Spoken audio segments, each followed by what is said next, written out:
This is a gorgeous intermediate level piece by Mendelssohn. Everyone loves it the first time they hear it. I'm excited to help you get started with this piece and learn how to polish it to performance level. The nice thing is that it's fairly short, so you can learn it pretty quickly.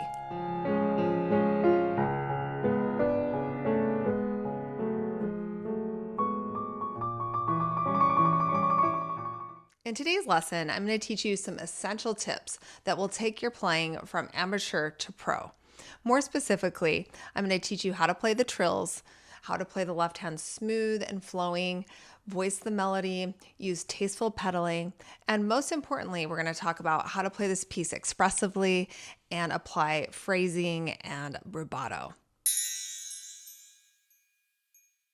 Mendelssohn's Venetian gondola songs are beautiful short lyrical pieces, and they are a subset of his collection Song Without Words.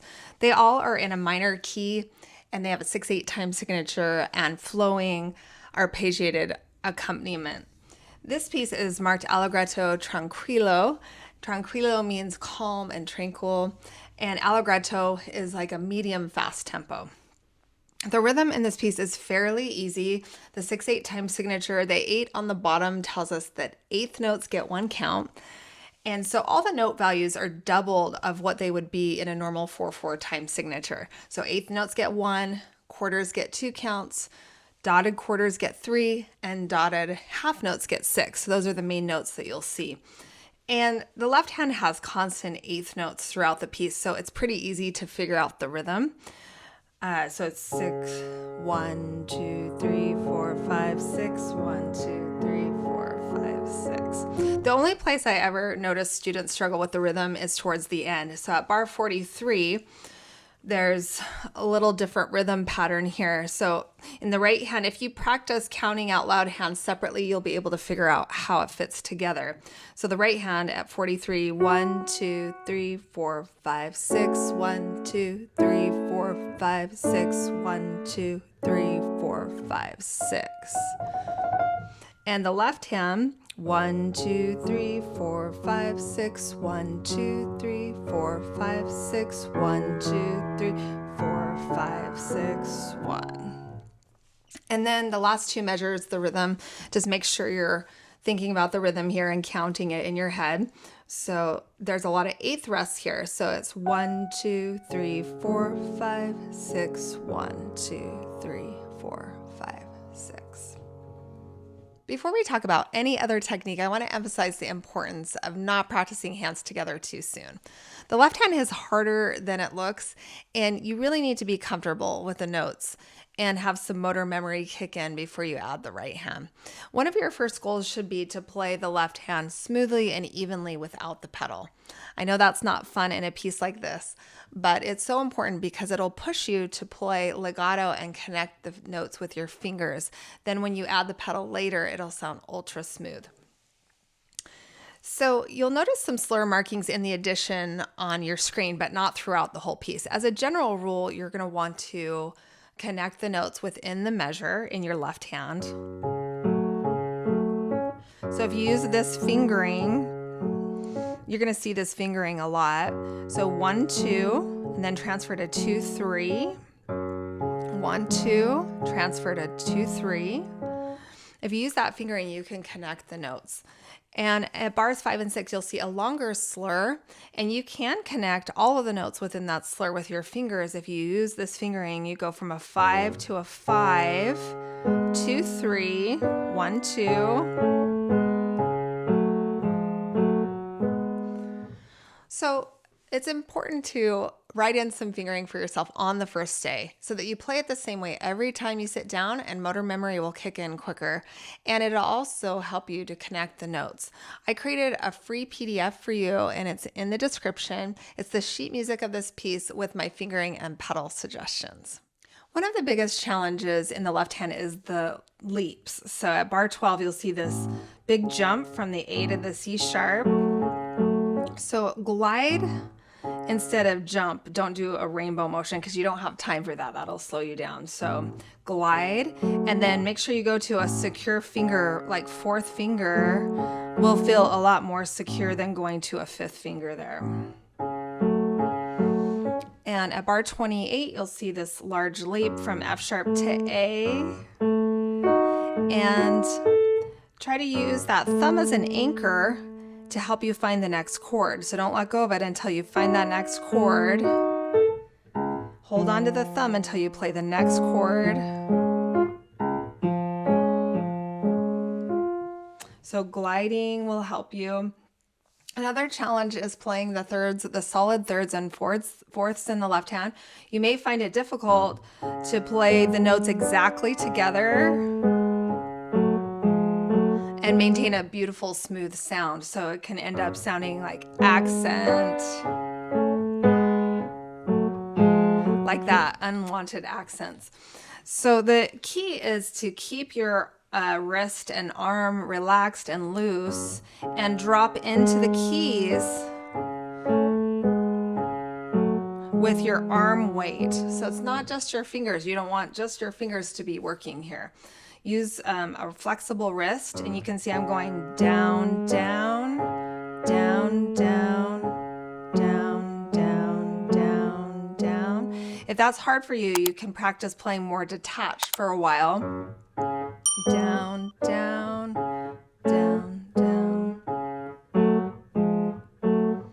And then gradually work into playing it more connected. Another key is to make sure you're standing up on your thumb and curving your fingers. So you want to play on the nail of your thumb so it's more equal to this longer finger here, so that they can play exactly together.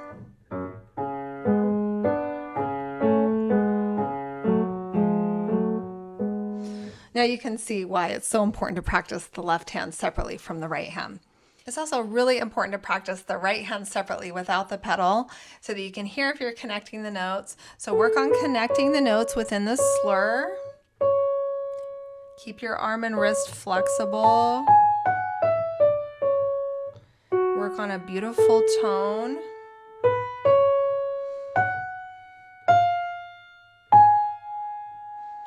When you use your arm and your wrist, then you have more control over the sound that's coming out of the piano. Don't just use fingers. That's really hard to control the volume.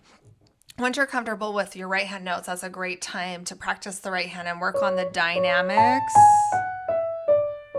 So that crescendo and decrescendo there. So hand separate practices, you can do some good dynamic practice hands separately. While we're on the topic of the right hand, let's go over to the trills. So for the first trill, I recommend using fingers 2 and 3. So you're going to start with a C sharp and go up to D and trill and end on the C sharp before you do the termination.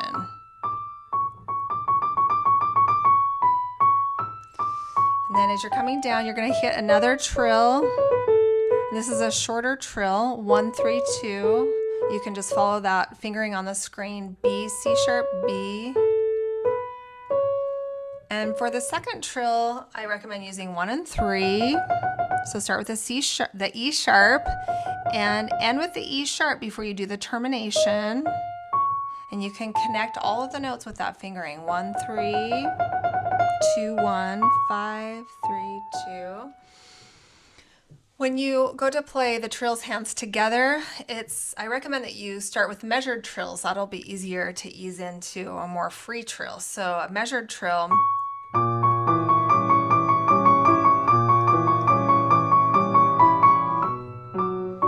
So I'm playing 2 16th notes in the right hand for every left hand 8th note. And then you can gradually ease into a more free trill. And another trick with the free trill is to start the trill slower. Even when you're playing this up to tempo, you can start the trill slower and gradually ease into the speed. So.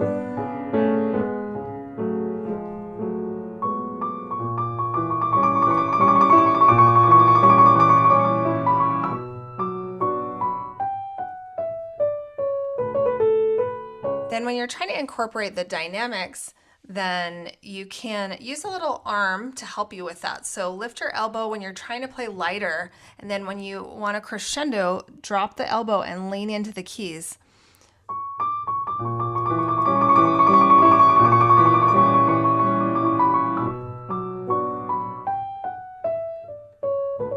Another important thing to think about is when you're doing the trills, try to get a little wrist motion in there. So you want this kind of motion.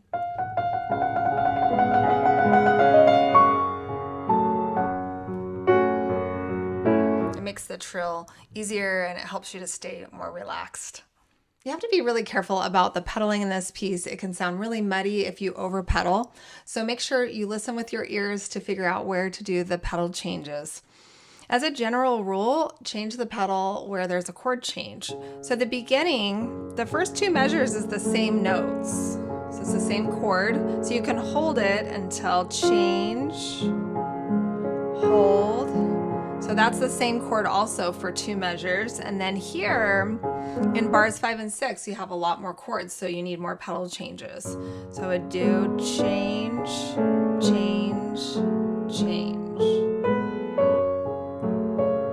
Just make sure you're connecting the notes with your fingers so it doesn't sound choppy. So we need to connect.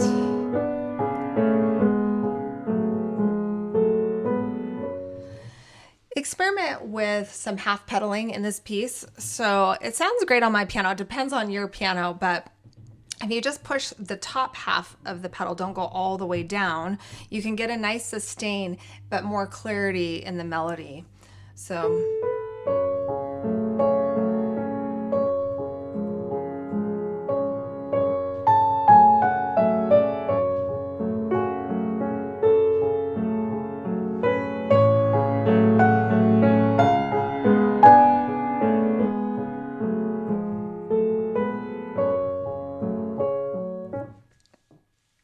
also, you can grab my free PDF in the description, and that has my pedal markings and fingering. Now let's talk about voicing and melody.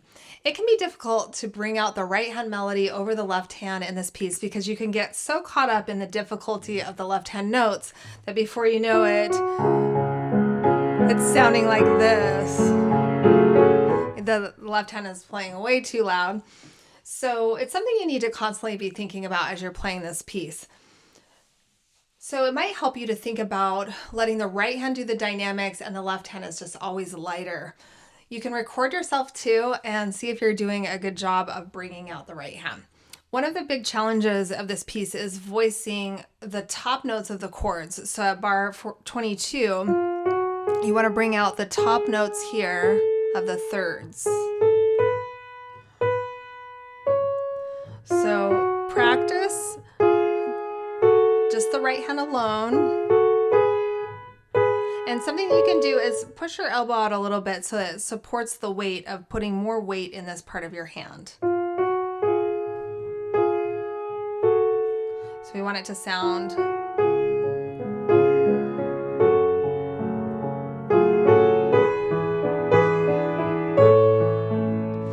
and the chords at 43, you want to bring out the top notes of these chords.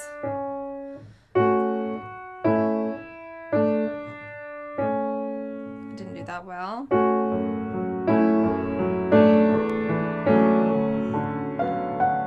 So again, bring out that elbow. That'll support the weight here. The first step in bringing the melody out is just being aware of where the melody is. So now you're aware. You can make this piece truly magical with some good phrasing and rubato, but it's not easy to pull off. The left hand needs to maintain the pulse while the right hand melody breathes above it. I recommend that you go through and mark the phrases with a pencil.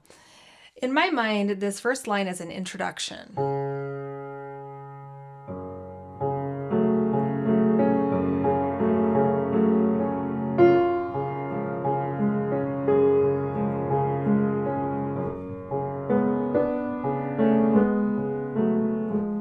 This is the first phrase.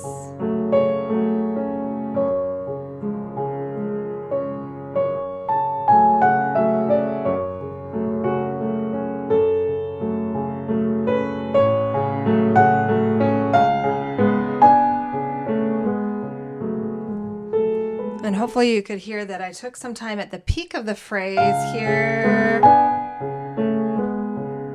And then I slowed down. And then this is the second phrase.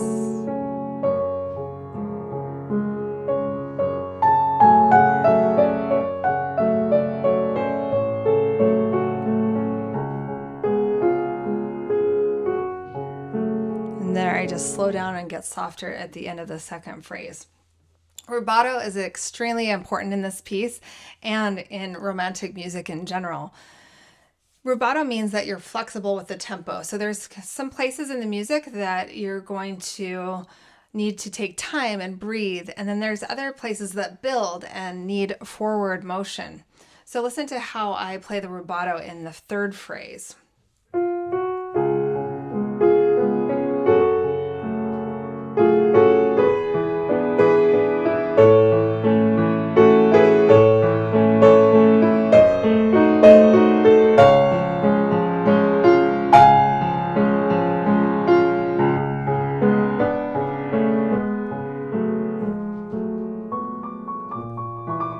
And I feel like the end of the phrase isn't real defined, but I play it